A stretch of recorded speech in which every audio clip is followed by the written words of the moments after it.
नमस्कार साथियों, मैं हूं आज फिर आप लोगों के बीच शिक्षा निदेशालय देहरादून में, जहां पर कार्मिक अनशन शुरू हो चुका है और हमारे बीच में हैं उत्तराखंड राज्य कर्मचारी संयुक्त परिषद के प्रदेश अध्यक्ष श्री अरुण पांडे जी। और देखिए किस प्रकार वो शिक्षकों के आंदोलन को समर्थन देने के लिए इस निदेशालय में पहुंचे हैं।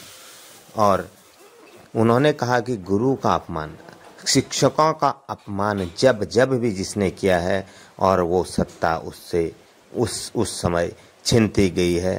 तो देखिए उनके ओजस्वी भाषण क्या कह रहे हैं पांडे जी। कर्मचारी समाज या शिक्षक समाज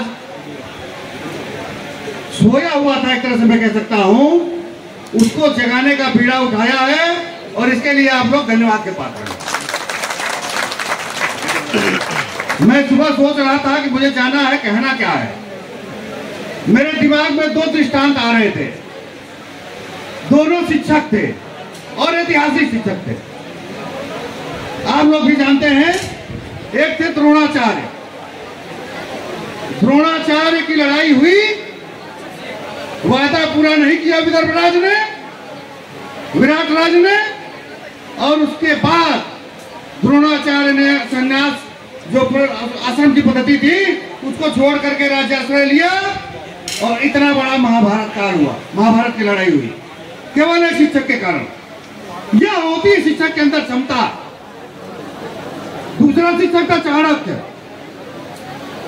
पूरा भारत का इतिहास बदल दिया उसने।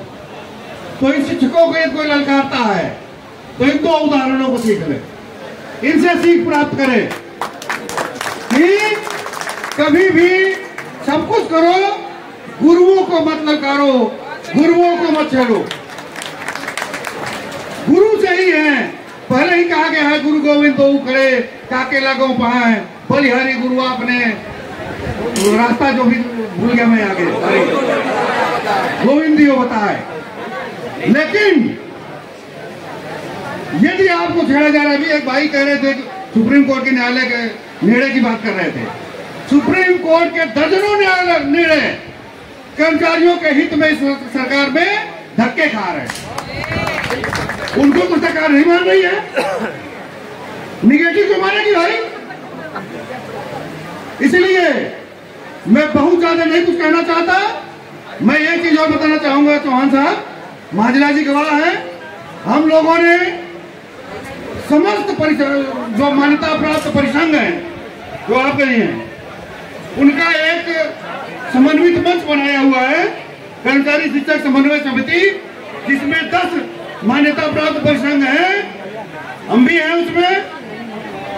मांझला साहब उसकी बैठक पे आए थे, उसके बाद से राजकीय शिक्षक संघ का प्रतिनिधित्व नहीं हो पाया।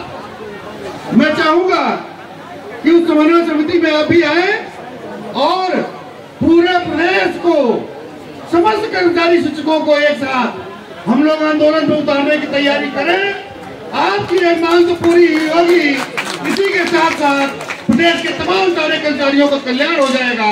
ये आंदोलन आपने जो बिल्कुल जगाया है, ये बेकार नहीं जाएगा। आपकी मांग तो किसी भी हाल में पूरी होनी ही होनी है। लेकिन मुझे लगता है इसके प्रदेश के और कर्मचारी समाज में एक जागृति पैदा हो रही है और जागृति से इस सरकार को चेतना होगा। अन्यथा की स्थिति में सबको पता है कि क्या होता है जब कर्मचारी जगता है। 84 का आंदोलन सबको याद है कि 84 के बाद से कांग्रेस की क्या दुर्गति हुई उत्तर प्रदेश में, सबको मालूम है। मैं यहाँ से किसी पार्टी विशेष की बात नहीं करना चाहता, लेकिन यह जरूर कहूंगा कि सरकारों को इन आंदोलनों से बचना चाहिए।